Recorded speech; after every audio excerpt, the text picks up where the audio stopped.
नमस्कार, हमारे चैनल में आपका स्वागत है। आप देख रहे हैं Republic India news. BSP supremo Mayawati के फैसले से राजनीति में मचा हड़कंप। 24 साल बाद बसपा सुप्रीमो ने लिया पहली बार बड़ा फैसला, अपने सबसे बड़े वफादार को सौंप रही है कमान। देखिए पूरी रिपोर्ट।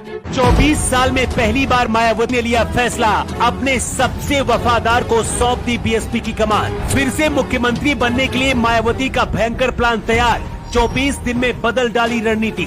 मायावती के लिए बज रही थी खतरे की घंटी। दुश्मनों से बदला लेने के लिए पूरा हुआ बहन जी का मिशन। कुछ दिन के लिए मायावती आराम करने क्या गई, विरोधियों को लगने लगा संन्यास लेने वाली है। मायावती के दुश्मन ये भूल गए कि जिस दंगल में जीतने के लिए वो अपना दम लगा रहे हैं, उस यूपी में मायावती 4 बार मुख्यमंत्री रह चुकी हैं। मायावती के पास इस बार आखिरी मौका है। यही वजह की खतरे की घंटी बजने से पहले ही बहन जी ने अपना मिशन पूरा कर लिया है। मायावती का ऐलान सुनकर अखिलेश यादव की भी नींद उड़ गई है। पिछले 24 साल में पहली बार इतना बड़ा फैसला मायावती ने लिया है। मायावती ने जिस तरह से गर्म लोहे पर चोट की है, यूपी की राजनीति में फिर से गर्मी बढ़ गई है। सबसे पहले आपको बताते हैं मायावती के उस वफादार नेता के बारे में, जिसे बहन जी ने पार्टी की कमान सौंपकर सबकी नींद उड़ा दी है।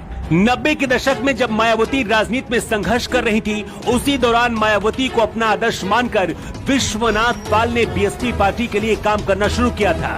कुछ सालों में ही मायावती और विश्वनाथ पाल के बीच रिश्ते अच्छे हो गए थे। 2007 में जब मायावती चौथी बार उत्तर प्रदेश में मुख्यमंत्री बनी थी, तब अयोध्या के साथ साथ विश्वनाथ पाल पूर्वांचल में भी मोर्चा संभाल रहे थे। इसके साथ ही मध्य प्रदेश, बिहार और राजस्थान में भी बसपा के लिए काम करके मायावती का दिल जीता था। अब जब बसपा अपने बुरे दौर से गुजर रही है, तो मायावती ने यूपी में बीएसपी की कमान अपने वफादार विश्वनाथ पाल को सौंप दी है। विश्वनाथ पाल को इतनी बड़ी जिम्मेदारी मायावती ने क्यों सौंपी है और सपा से आगे निकलने के लिए मायावती का प्लान क्या है, अब चलिए इसके बारे में आपको समझाते हैं।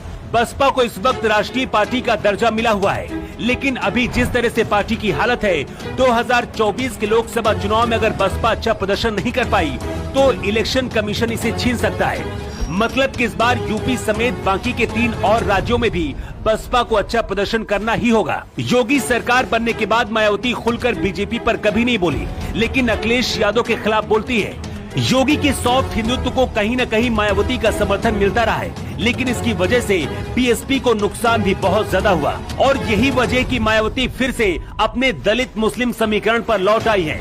इसके साथ ही इस बार पाल फैक्टर भी जुड़ गया है। मायावती ने जिस विश्वनाथ पाल को प्रदेश अध्यक्ष बनाया है, वो अति पिछड़ा वर्ग से आते हैं, लेकिन बसपा के थिंक टैंक का मानना है कि इससे पाल और अन्य पिछड़ा वर्ग का वोटर भी ज्यादा से ज्यादा बसपा के पक्ष में आ पाएगा। यूपी में निकाय चुनाव हो रहे हैं, इसलिए सबसे पहले इसका टेस्ट मायावती इसमें लेंगी।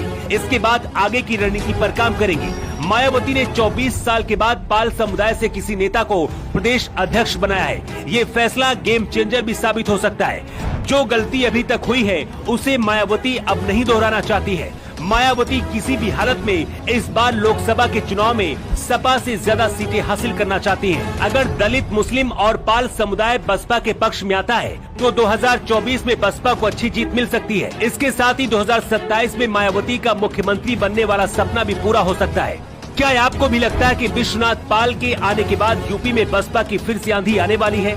आपकी क्या राय है? कमेंट बॉक्स पर लिखकर जरूर बताएं। न्यू टाइम्स के लिए ब्यूरो रिपोर्ट।